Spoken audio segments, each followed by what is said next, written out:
समय का प्रवाह अनवरत है। सुख दुख, आनंद विषाद, सफलता असफलता जीवन के हिस्से हैं। मनुष्य जीवन में संघर्ष भी है और अनिश्चितताएं भी। लेकिन गौतम बुद्ध का संदेश हमें सिखाता है कि चाहे समय कैसा भी हो, यदि मन को शांत रखा जाए तो जीवन में संतुलन और सुख बना रहता है। इस कथा के माध्यम से हम बुद्ध के जीवन से प्रेरित होकर समझेंगे कि कैसे कठिन परिस्थितियों में भी शांत मन से जिया जा सकता है और जीवन में सच्चे सुख की प्राप्ति की जा सकती है। बहुत समय पहले की बात है। एक गांव में धीरज नाम का एक युवक रहता था। धीरज एक साधारण किसान था जो अपनी मेहनत और ईमानदारी से अपना जीवन व्यतीत करता था। उसकी जिंदगी में सुख सुविधाओं का अभाव था, लेकिन फिर भी वह सच्चे अर्थों में खुश था। उसके जीवन का एक ही मंत्र था, जो कुछ है उसी में संतुष्ट रहो। एक दिन गांव में बुद्ध के आगमन की खबर फैल गई। गांव के लोग उत्साहित थे और सभी ने निर्णय लिया कि वे बुद्ध के उपदेश सुनने जाएंगे। धीरज को भी यह समाचार मिला और उसने सोचा कि उसे भी बुद्ध के दर्शन करने चाहिए। शायद उसे जीवन के कुछ नए पाठ मिलें जो उसे और भी स्थिरता व शांति प्रदान कर सकें। बुद्ध का प्रवचन आरंभ हुआ। उन्होंने सबसे पहले लोगों से कहा, जीवन में कोई भी चीज स्थायी नहीं है। समय हमेशा बदलता रहता है। कभी सुख के दिन आते हैं तो कभी दुख के, परंतु जो व्यक्ति इस सत्य को समझकर अपने मन को शांत रखना सीख जाता है, वही सच्ची शांति और स्थिरता प्राप्त कर सकता है। धीरज ने यह सुना और बहुत प्रभावित हुआ। उसने सोचा कि उसके जीवन में भी कई उतार चढ़ाव आए हैं, परंतु वह सदा यही मानता आया था कि ये सभी परिवर्तन अस्थायी हैं।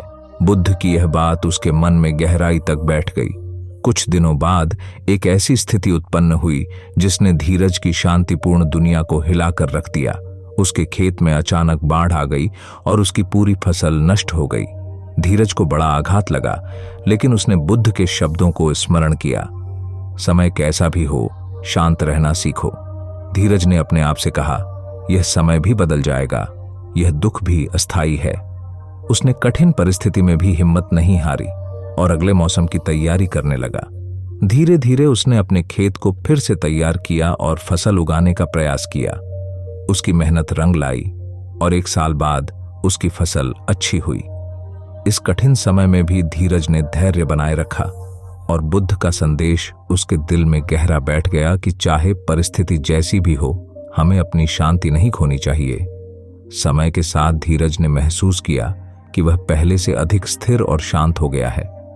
कठिनाई से उसने समझा कि समय का अस्थायित्व उसे और भी मजबूत बना सकता है। उसने अब रोज ध्यान लगाना शुरू कर दिया ताकि उसका मन और अधिक स्थिर रहे। वह अपने मन से संवाद करता, जब तक मन शांत रहेगा तब तक मैं किसी भी कठिनाई का सामना कर सकता हूं।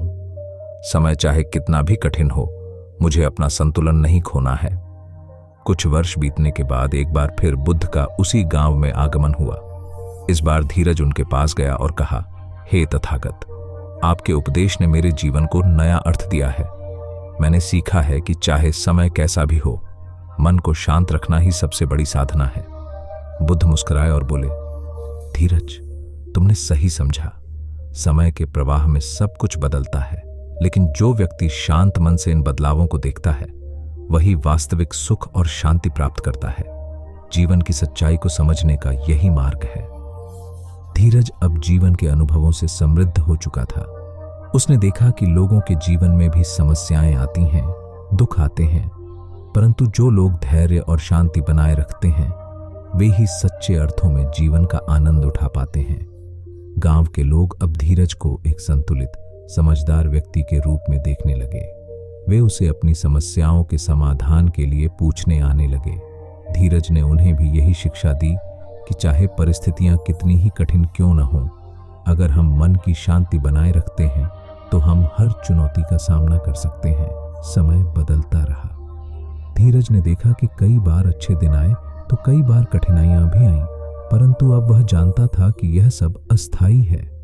उसने यह समझ लिया था कि जीवन में कुछ भी स्थायी नहीं है और यही समझ उसे भीतर से मजबूत बनाए हुए थी।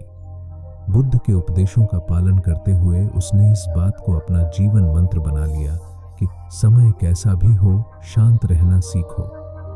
यही जीवन की सबसे बड़ी साधना है जो हमें सच्ची शांति की ओर ले जाती है। कभी कभी जीवन की राहों पर चलते हुए हमें महसूस होता है कि शब्दों से अधिक शक्तिशाली होता है मौन। शब्दों में जहां ऊर्जा होती है, वहीं मौन में अपार गहराई और ताकत होती है। मौन न केवल हमें शांति देता है, बल्कि भीतर की शक्ति को समझने का एक माध्यम भी है। यह कहानी है एक ऐसे व्यक्ति की जिसने मौन की ताकत को पहचाना और अपने जीवन को संवार लिया। रवि एक युवा था जिसकी जिंदगी में अधिकतर वक्त बातें करना, बहस करना और अपने विचारों को दूसरों पर थोपना ही शामिल था। उसे हमेशा लगता कि हर बात का उत्तर उसे देना चाहिए, चाहे वह किसी की आलोचना हो या प्रशंसा। रवि को लगता था कि मौन केवल दुर्बलता की निशानी है। उसे यह समझ नहीं थी कि असल में मौन अपने आप में कितनी बड़ी ताकत है। रवि का एक सपना था, एक सफल नेता बनना, लेकिन उसे यह नहीं पता था कि नेतृत्व में केवल शब्दों का खेल नहीं होता, बल्कि शांति, धैर्य और समझ का होना भी आवश्यक है।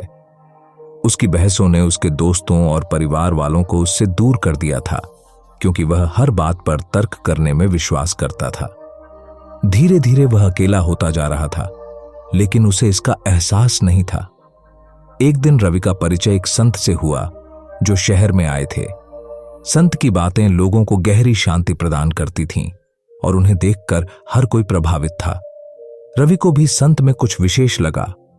संत ने अपने प्रवचन में एक बात कही, मौन में असली शक्ति होती है। जो जितना मौन रहता है, वह उतना ही भीतर की गहराई से जुड़ पाता है। रवि ने यह सुनकर मन ही मन सोचा कि यह तो बहुत साधारण बात है, लेकिन संत की आंखों में जो शांति थी, वह रवि के मन में एक सवाल छोड़ गई। क्या वास्तव में मौन में ताकत है? रवि ने निर्णय लिया कि वह इस विचार को अपने जीवन में लागू करके देखेगा। उसने एक दिन का मौन व्रत रखा ताकि देख सके कि यह अनुभव कैसा होता है। इस एक दिन ने उसे भीतर झांकने का अवसर दिया और उसने महसूस किया कि मौन उसके विचारों को व्यवस्थित करने में मदद कर रहा है। रवि के लिए मौन रहना आसान नहीं था। एक बात को लेकर अक्सर उसका मन विचलित हो जाता। उसे लगता कि उसे जवाब देना चाहिए। हर सवाल का जवाब देने की उसकी आदत को नियंत्रित करना मुश्किल था, लेकिन वह स्वयं को संयमित रखता। कई बार उसके सहकर्मी उससे बहस करने की कोशिश करते, लेकिन रवि मुस्कुराकर शांत रहता। उसकी यह प्रतिक्रिया सबको हैरान कर देती, लेकिन रवि को धीरे धीरे महसूस होने लगा कि उसकी मौन शक्ति दूसरों पर गहरा प्रभाव डाल रही है। धीरे धीरे उसने पाया कि लोगों ने उसकी इस आदत की तारीफ करनी शुरू कर दी। लोग उससे सलाह मांगने लगे और उसकी बातों में विश्वसनीयता आने लगी।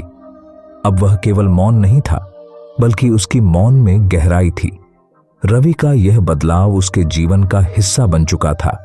उसने खुद को न केवल संयमित किया, बल्कि उसकी बातें अब अर्थपूर्ण हो गई थीं। उसका परिवार, जो उससे पहले दूर हो चुका था, अब उसके पास लौट आया था। उसने अपने पिता से पहली बार बिना बहस के बात की और उनके अनुभव को ध्यान से सुना। यह अनुभव उसके लिए बहुत अद्भुत था। रवि ने महसूस किया कि अब वह जीवन को पहले से बेहतर तरीके से समझ रहा है। उसने हर बात का उत्तर देना बंद कर दिया था और जो आवश्यक था, उसी पर ध्यान केंद्रित करने लगा। उसे अब यह समझ आ चुका था कि मौन का मतलब कुछ नहीं कहना नहीं होता, बल्कि यह एक माध्यम होता है जो दूसरों की बातों को सुनने और समझने का मौका देता है। कुछ समय बाद रवि को एक बड़ी कंपनी में नेतृत्व का अवसर मिला। वहां पर उसे एक चुनौतीपूर्ण प्रोजेक्ट पर काम करने का दायित्व सौंपा गया, जिसमें टीम के बीच बहुत मतभेद थे। अब पुराने रवि की जगह पर एक शांत, संयमित और विचारशील रवि था। उसने सभी को सुना, उनके विचारों को सम्मान दिया और अपनी प्रतिक्रियाओं को नियंत्रित रखा। इस संयम के कारण टीम ने भी उसे समर्थन देना शुरू कर दिया और एक दूसरे को समझने की कोशिश की। रवि के नेतृत्व में टीम ने वह प्रोजेक्ट सफलतापूर्वक पूरा किया और यह प्रोजेक्ट उसकी सफलता की नींव बना। उसकी कंपनी ने उसकी इस संयमित नेतृत्व शैली की सराहना की और उसे एक महत्वपूर्ण पद पर पदोन्नति दी। रवि को अब यह एहसास हो चुका था कि मौन की शक्ति क्या होती है। अब रवि का जीवन पहले से अलग था। वह न केवल अपने कार्य क्षेत्र में सफल था, बल्कि व्यक्तिगत जीवन में भी खुशहाल था। उसने अपने अनुभव को अपने सहकर्मियों और दोस्तों के साथ साझा करना शुरू किया। वह अपने जीवन के उस कठिन दौर को दूसरों के साथ साझा करता ताकि वे भी मौन की शक्ति को समझ सकें। धीरे धीरे उसकी यह बात समाज में फैल गई और लोग उससे प्रेरित होने लगे।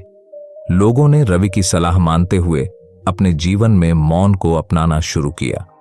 रवि की कहानी ने उन सभी को सिखाया कि सच्चा नेतृत्व बहस में नहीं बल्कि धैर्य और समझ में होता है। उसने यह भी महसूस किया कि आत्मनिरीक्षण के बिना जीवन में स्थायी संतोष और सफलता नहीं आ सकती। रवि की कहानी से यह सीख मिलती है कि मौन की ताकत अनमोल है। यह न केवल हमें शांति देता है बल्कि हमारे भीतर की शक्ति को भी जागृत करता है। जब हम मौन रहते हैं तो हम न केवल स्वयं को समझते हैं बल्कि दूसरों को भी बेहतर ढंग से समझ सकते हैं।